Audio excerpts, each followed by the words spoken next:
Sinusulit niyo ba ang inyong mahabang bakasyon?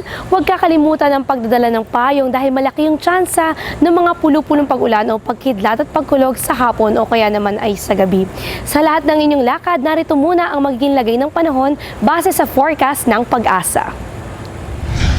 Mararanasan pa rin ang napakainit at maalinsangang panahon dahil ang ridge of high pressure area ay patuloy na nakakaapekto sa silangang bahagi ng Luzon.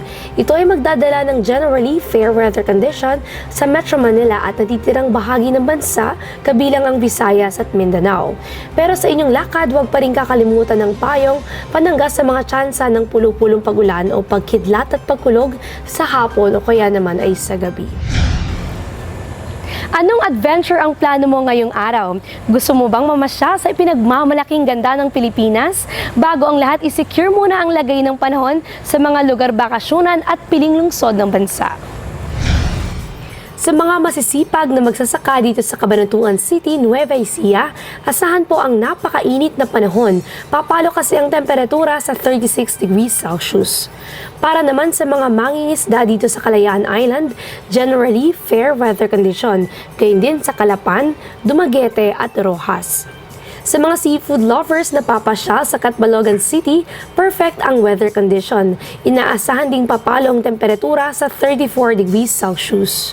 Sa tuna capital of the Philippines, General Santos City, papabor din ang magandang lagay ng panahon sa mga tour guides.